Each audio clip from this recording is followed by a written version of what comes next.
కనిపించని దేవుళ్ళు ఎందరు ఉన్నా కనిపించే దైవాలు మాత్రం తల్లిదండ్రులు. మాతృదేవోభవ పితృదేవోభవ అనే నానుడిని ఆచరిస్తూ కన్నవారి పట్ల కృతజ్ఞతను చాటుకోవడానికి చేసేది తల్లిదండ్రులకు పాదపూజ. ఇలా పిల్లల్లో సంస్కారంతో పాటు పెద్దల పట్ల గౌరవాన్ని పెంపొందిస్తుందనేదే నమ్మకం. తల్లిదండ్రుల పాదపూజకు వేదికగా మారింది కరీంనగర్ భగత్ నగర్ లోని వివేకానంద విద్యానికేతన్ పాఠశాలలో నిర్వహించిన ఆశీర్వచన్ కార్యక్రమంలో భాగంగా తమ కంటి పాపలైన చిన్నారులు సునీత హస్తాలతో తమ పాదాలు కడుగుతుంటే ఆ తల్లిదండ్రులు పొంగిపోయారు. తన్మయత్వానికి లోనే గుండెలకు హత్తుకొని ఆనంద బాష్పాలు రాల్చారు.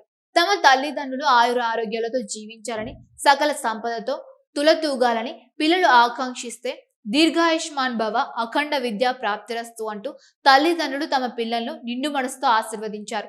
సృష్టిలో తల్లిదండ్రులను మించిన దైవం లేదన్నారు వివేకానంద విద్యానికేతన్ అధినేత సౌగాని కొమరయ్య. నవమాసాలు మోసి జన్మనిచ్చి లోకాన్ని చూపించే తల్లి కనిపించే దైవం అన్నారు. తల్లిదండ్రుల ప్రేమకు లోకంలో ఏదీ సాటి లేదని, తల్లిదండ్రులను సేవించడం ద్వారా పుణ్యఫలం లభిస్తుందన్నారు. విద్యార్థుల్లో పరివర్తన రావాలని ప్రతి సంవత్సరం ఇలాంటి కార్యక్రమాలు చేపడతామన్నారు.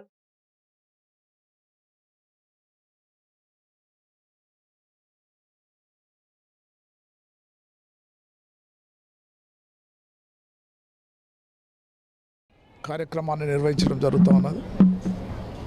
ముఖ్యంగా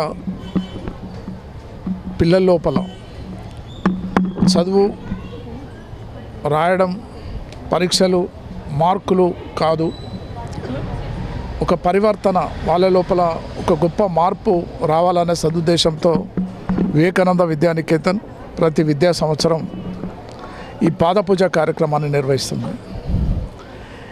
దీని ద్వారా పిల్లల లోపల ఒక సత్ప్రవర్తన, తల్లిదండ్రుల లోపల ఒక బాధ్యత, వాళ్ళ పిల్లల్ని పెంచే దశలో వాళ్ళు ఏ విధంగా ఉండాలి అనే దాంట్లో ఈ వేదిక పాల్పంచుకుంటా ఉన్నది.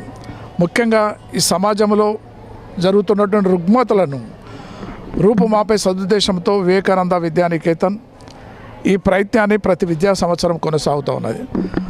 అదేవిధంగా ఈరోజు చాలామంది తల్లిదండ్రులు ఇక్కడికి వచ్చి ఈ కార్యక్రమంలో పాల్గొంటూ ఉన్నారు.